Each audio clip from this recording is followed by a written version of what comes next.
27 minutes to the top of the hour. Our conversation this morning, our Healthy Friday conversation, is with Dr. Joan Okemo, who is a consultant obstetrician and gynecologist. And we were looking at contraception and getting into the conversation around gender selection. Siti's looking at me because he wants to ask something. Okay. You know, this conversation always puzzles me. Okay. It really does, because, and that's why I premise what I said earlier on in terms of people want children, some don't, some have partners. All these things around contraception. My question, aside from the obvious benefits, meaning you can decide and determine when it is you want to have a child, what other benefits are there really? For contraception? Yes. The non-contraceptive benefits, for example. Mm-hmm. Yeah. As I said, most of them actually have benefits beyond family planning.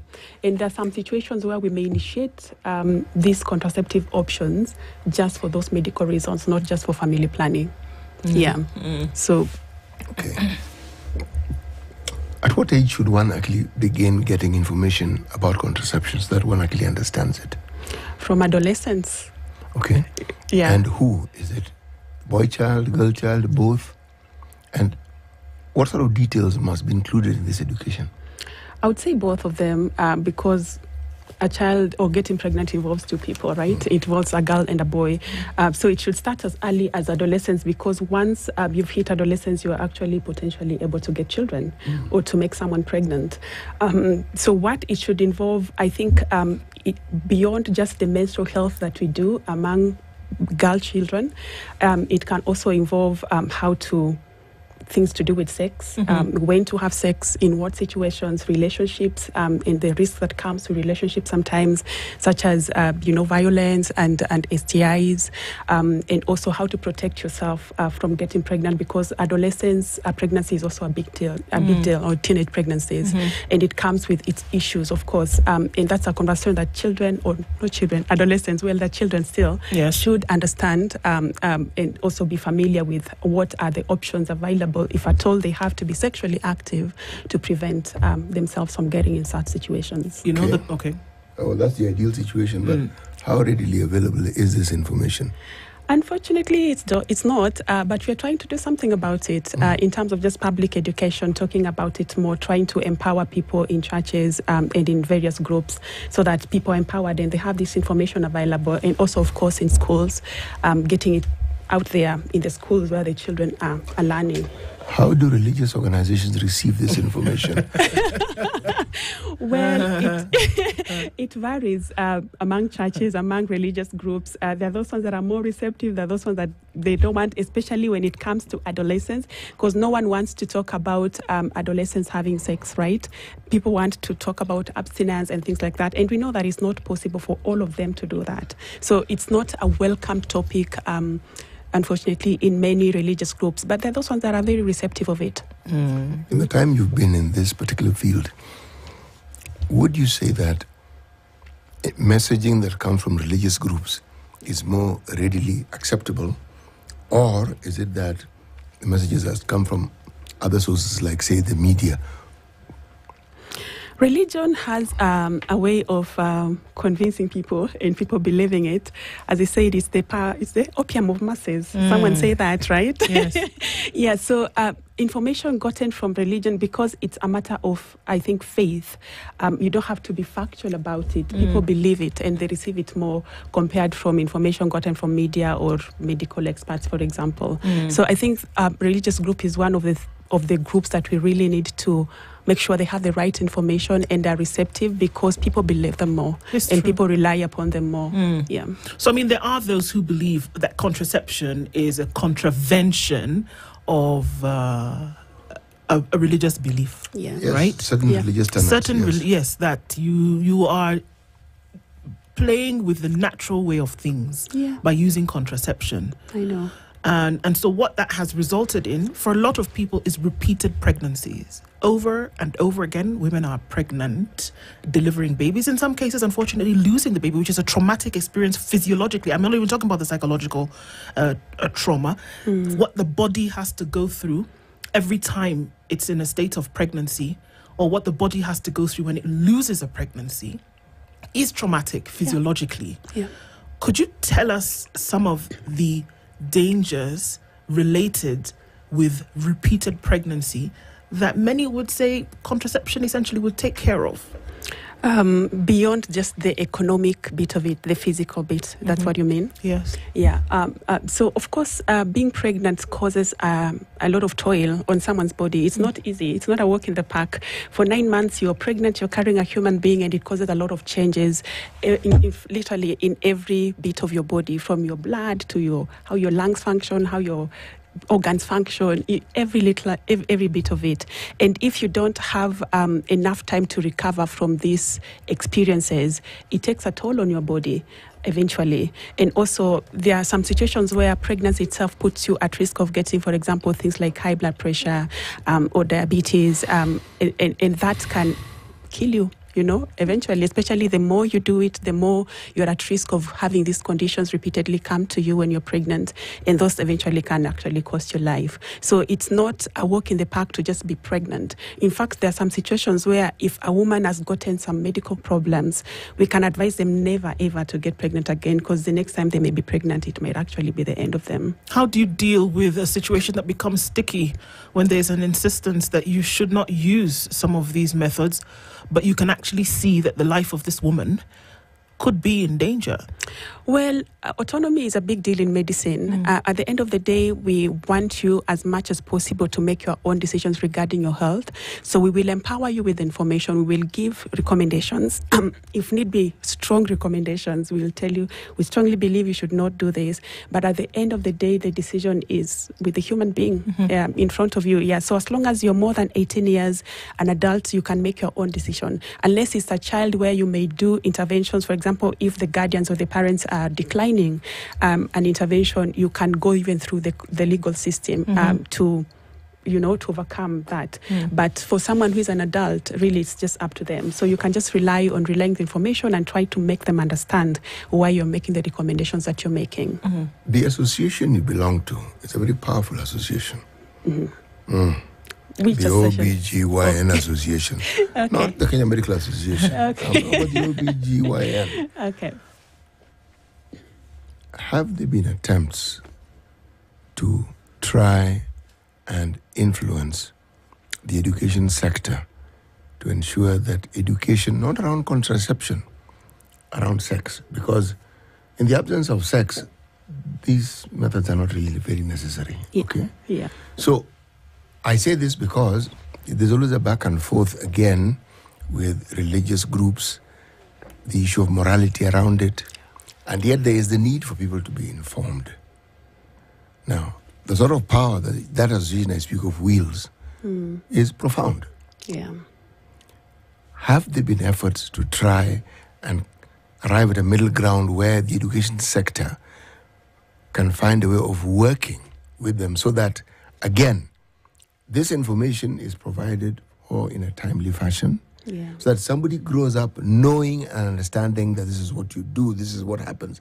Now, there are those who are of the persuasion that any discussion around sex is not good because it promotes promiscuity. That is nonsense. Yeah. It doesn't. Yeah. It doesn't. Have there been such efforts? Other than beyond education, really, I'm not aware of any specific efforts that unfortunately we have made towards doing that. So maybe it's something that we really need to take up. As you say, we are a powerful organization and we can do much. You know, we have something called the Kenya Institute of Curriculum Development. Yeah. Whenever we talk about the thing that people need to know, the other day we were talking about the Constitution and the need for it to be part and parcel of the learning curriculum so that children grow up understanding what the Constitution is about and what their rights are. Yeah. I say this because with that knowledge, even if someone ventures into risky behavior, they have knowledge. Yeah. As opposed to venturing when you Without actually have awareness. no knowledge whatsoever, or the knowledge you have is incorrect. Yeah. Yes. Very true. I agree. One of the big issues also when it comes to obstetrics here, from the side of the one who is having the baby or the ones who are having the baby, is gender selection. Call it an old wives' tale or a myth, but maybe you can debunk that myth, if it is one, that you can actually do something, or you can actually influence or do certain things that will either guarantee that you have a male child or guarantee that you have a female child. Can we look biologically first at how the sex of a baby is determined? Okay. So biologically, you need a sperm and an egg for them to meet and fertilize. And in these ones, they carry what we call chromosomes or sex chromosomes. A female will carry XX and a man will carry XY. You need one of each for you to make a baby. So the female, being the fact that she produces only XX, they'll always give an X, right? But the man, given that they carry an XY, sometimes they may give an X, sometimes they may give an Y. Sorry. Yes. So women with XX, what they give is that is male. The X is the female. The X is the female? Yes. Okay. Yes. So how is it non-determinant? So I'll just go back a bit. Okay, please. So you need an egg and a sperm to fertilize. Yes. An egg carries XX and a sperm carries XY. When they meet and fertilize, they donate one each, right? Yes. So the female, being the fact that she carries XX, she'll always give an X at whatever point because she has two of them and they're both X's. But the man has two, one is X, one is Y. So at some point they may give a Y, sometimes they may give an X. When they give an X and the woman gives an X, of course, that becomes a girl. Yes. But when the man gives a Y and the woman, of course, has given an X, that becomes a boy. So can we say here, for all history and all future, that the determinant of the sex of that baby is carried by the man? Yes, it is. Okay. That is very clear. Okay. Yeah. Do we need to say it again? Because there have been centuries of blame being apportioned that this woman cannot give me a girl, this woman cannot give me. But it is actually determined by what the man gives. Yeah. Okay. That is very true. And even them, they don't have the power to decide, okay, now I'll give an X or now I'll give a Y. Right. Yeah. So it's really beyond. Random. Yeah, it's random. It's random. So all these people who say they can figure it out for you, it is all myths. Okay, so maybe that's where we're getting to now. Yes. Because, look, I'll tell you, I have an auntie. Yeah. And she actually said, if you do 1, 2, 3, and you do 1, 2, 3, you will get a girl. you'll get 4, 5, 6. Or you will get a boy. And true. It happens. Yeah. Maybe it's just is it just coincidence? It's a coincidence. Okay, it's a coincidence. Debunk that myth for us based on the scientific that you've given, that XX is carried by the woman, XY is carried by the male. When they meet, you will either get a boy or you get a girl, and it's random selection. It's random selection. How then do these myths come about? So the myths, I think, mostly surround the ovulation process. The fact that you can time sexual intercourse around your ovulation, maybe on the day of ovulation or before ovulation or after. People believe that may influence which sperm or which chromosome the sperm will sort of give, whether it's an X or a Y, and then it may influence the gender of the baby, which of course is not true. Some people have used sex positions or a woman achieving an orgasm as part of the ways to probably get a girl, and sometimes even diet. Some people have said, if you take a lot of calcium, you'll get a girl. If you get a lot of potassium, you'll get a boy. But there must be something that gives. There must be something that gives that idea, isn't it, Daktari? And what is that? Potassium? You said potassium boy, calcium girl. Yeah. What? I wouldn't imagine that somebody sat on a windy day in July and said, okay, let me think, potassium boy. There must be something that leads to that. So people believing that. Yeah. What would that be? People have done some studies in the past, and they sort of gave findings that were suggestive of that as a conclusion. But going back into them, it was found to be very faulty in terms of how the studies were done, the methodology and all those things. It sort of favored the desired outcome of what they wanted to pass as the message. So studies generally that have been done and that are robust, they have shown that there's no way you can influence that, unless maybe you're doing gender determination through IVF, where you actually determine this is a boy, this is a girl, and then this is the baby I'll transfer for the woman to try and see whether she'll carry it to term. But naturally, there's nothing you can do. And do consider, when it comes to issues of contraception, it comes to issues of having children. Imagine a situation where all the social norms that we are brought up with, and then you throw in all the myths and the misconceptions around this thing, and then the desperation when somebody wants a certain, first of all, just child, then a certain gender. Yeah. You'll believe anything. You will believe anything. You will. Because, I mean, it's a traumatic experience that you have to go through, and then not being able to meet expectations. Yeah. And we can't run away from the fact that the pressure, first of all, to have the baby in the first place, to even get pregnant, and then the pressure to be able to deliver a particular sex, that a lot of that pressure rests on the shoulders of a woman. It doesn't really matter how you're going to look at it today, right? So, if we again go back to the science, some of the things that we hear, X chromosomes swim, or rather, Start again. The sperm carrying the X chromosome swim slower than the sperm carrying the Y chromosome. Did I say it correctly? The Y is the boy. The Y is the boy, yeah. So the sperm carrying the female chromosomes swim slower. Is that true? Because what that does is that it gives rise to some of these myths that we've heard, that then the sperm that will carry the female chromosome will reside in the cavity a lot longer, because the male chromosomes are thought to die off a lot faster than the females, and that's why at a particular time you will find that it is more likely that contraception will then happen, and it will be for a girl, or if you ovulate right at the correct time, that the boy chromosomes will be there really quick and that you can conceive. It sounds complicated, but for some people, the belief on that is so much steadfast, and they practice to the letter. Are you saying, Dr. that this is all a waste of time? It's all a waste of time. It's all a waste of time. And it's actually one of the common consultations that we actually get in clinic.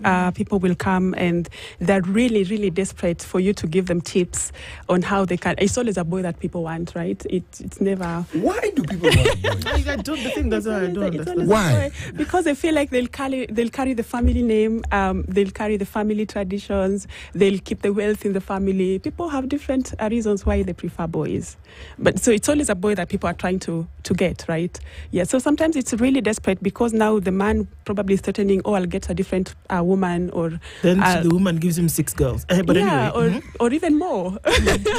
And you try and it doesn't work. I believe that those people who believe it works, it was just a sheer coincidence. Maybe they tried whatever myth they had and they got a boy or they got a girl, and they thought, it's because of that. But it's actually just sheer coincidence. It doesn't work. Okay. Yeah. It's a random selection. There's really nothing that you can do about it. Nothing. If it just so happens to be jiving with the things that you said you did, it just was that. Very true. It's just a coincidence. It's a coincidence. It's a coincidence. Okay. Yeah. So even as we continue looking at some of these things, and we're going back to the whole pressure thing. Yeah. So because the nature of, having children, the nature of pregnancy is it's individual, it's scientific, it's familial, society, community. It involves all of these things, and the pressure is real for a lot of people. And if we can just a little bit into then how you can actually, people have gone to the extent of making sure that they can actually prescribe what they will get. You mentioned IVF, where there's a selection that takes place, and that selection is done and then put into the woman, and then she gets that. People have gone to the extreme to get that done. Many people have gone to IVF because they're not able to naturally conceive. Are there long-term effects of using contraception regularly, that at the time where you want to withdraw that conception and have children, that then it makes it difficult? Can that be connected directly to contraception? No, it can't. Most of the contraceptive methods, once you're done using them, you're able to actually go back to your natural fertility state. Soon, maybe maximum 3 months. The only one that may delay it a bit is the Depo-This injection. it's a 3-month injection that you get into your muscle. That one can cause a delay by even up to 1.5 years, but it's just a delay. It's not a permanent change in terms of your fertility. So if you've stayed for more than 2 years after using a contraceptive method and you're not able to get pregnant, there's probably some reason beyond contraception, because none of them causes permanent damage unless you have done tubal ligation or vasectomy, which is a permanent contraceptive option. But otherwise, the rest are all then we said it isn't reversible. really that permanent, is it? It has a failure rate. It's permanent, but it has a failure rate of some Then sort. it can't be permanent, can it? Really? Well, it's considered permanent because for the situations where it works, you can't reverse it. It's not like a coil where you can remove and you're back to yourself. I'd like to understand. Yeah. How do these methods, for instance, coil, how does it work? Which one? The coil, let's have the coil. It's a coil. It's a how coil. exactly does it work? How does it help you in the process of not getting pregnant when you don't want to? So the hormonal or non-hormonal, because there are 2 types, both of them. Coils, now you I was like, do you want green or do you want red? Okay. Like this one here. Yeah. So, so the copper, which is the common one, it's non-hormonal. This is a non-hormonal coil. How does it so work? this one, the copper effect, well, it looks like a T-shape and it has copper coating on it. When you place it inside the womb, it causes what we call inflammatory reaction that sort of makes it, the environment unsuitable for a baby to implant there. So that's how it works. So essentially it aborts. No, it doesn't abort. It doesn't abort. It doesn't abort. The process doesn't even get to a point Where fertilization will happen. So the environment The is environment is hostile. not conducive for pregnancy. it interferes that whole process. It interferes with the whole process. All right. Now, so the body understands that it has been interfered with. What if the body never recovers from that interference? So that even when you remove it, now the body is accustomed to doing what the copper told it to do, and now it's simply not playing ball. You are trying literally not playing ball. But the effect of the copper is short term. It's short lived. It works as long as it's there. So once it's out, the effect goes with it. It doesn't. Yeah, immediately. There are people who will remove the coil and they go and get pregnant the next month, literally. All right. So and what about the one which is the hormone? Yes. So the hormone works by, first of all, how can I make it simple? So the hormone works by, it has a hormone called progesterone, and the hormone progesterone causes thinning of the inner lining of the womb. That is how we take that advantage when we are managing things like bleeding and endometriosis because of that. So that thinning, again, interferes with the whole process of getting pregnant, and also it makes the mucus that closes the cervix. The cervix is the mouth of the womb. It makes it thick in that it's almost like a seal. So it doesn't allow the sperm to actually access the eggs. When you talk about depot, okay? The injection, Yes, and you talk about the implant. Yeah. There are those who have argued that some of these methods are there to empower the woman. Yeah. It's not something that the partner need necessarily know about, but it actually still protects them. Yeah. Okay? It speaks to the disempowerment that women have. Yeah. All right. Now, the question that I want to ask is, when something goes wrong, because none of these things, as you say correctly, is 100% proof, goes wrong in this sense. It's supposed to work for a certain period of time, and then it doesn't. You didn't want Like it fails, you get pregnant. you That's get what pregnant, you mean. Okay. or you remove it and you're hoping to get pregnant. Then it doesn't happen. And now, and now the systems have gone on holiday. You're not getting pregnant. Yeah. Yes. Are these not the situations that bring about the sort of disquiet that people have in relationships? It does. And we get a lot of disquiet even just around the topic of contraception, because there are some spouses who feel like you don't need it or they prefer this method. And for you, for one reason or another, maybe bad experiences, you prefer this other option. Or people who decide to do tubal ligation and the husband feels like, no, we are not done with childbearing. So it's one of the sources of conflicts in homes. It's interesting because then this brings about the debate of who's in charge of whose body. Because the woman may have a very clear idea of what she wants. Yeah. And they're discussing. But it looks like in an African setting, the final say as to whether you're going to continue having children is the man. Yes. Well, and sadly so, but ideally the woman is in charge of her body because she's a grown-up. Really? Is she really? She should be. She should be. She should be. it's her body. She's an adult. She can do whatever she wants. It's respectable that if you're in a relationship, you should respect the opinions of your partner. It's respectable that you have such a discussion because it impacts the relationship. But ultimately, the decision is with the lady. How often do you hear patients who come to you that, this is what my husband wants? Well, it's often enough. Yes, exactly. Yeah. Because, again, societally, it seems to be the influence of the socialization that people have how we've through. been brought up. Yes. Very true. And yet, when you talk about empowerment, and there's this question of, look, you need to understand how to make decisions that benefit you, it is actually seen as anti-cultural. Yeah. And it seems like a messing up of the norm. Yes, accepted social norms, which don't necessarily always work in favor of the woman. I know. Yes. But hopefully we change this discussion. Hopefully we have this discussion because hopefully we keep having the discussion because the repetition of it is then what starts to sink in the minds of many. Absolutely. Because we can't keep doing the same thing. Women have suffered a lot. Like by the time a woman decides, I'm going to do this behind his back, she has a good reason. Why. She has a good reason. Top conversations to keep having, necessary to have them, and we're very glad that you joined us in the room this morning. Dr. Joan Okemo, who is an obstetrician and gynecologist. Thank you for being here this morning. Thank you for having me. Very important for us to have these and other conversations, and let's do it again in the near future. Yeah. Asante Sana. Thank you. The conversations continue. It's 8 a.m.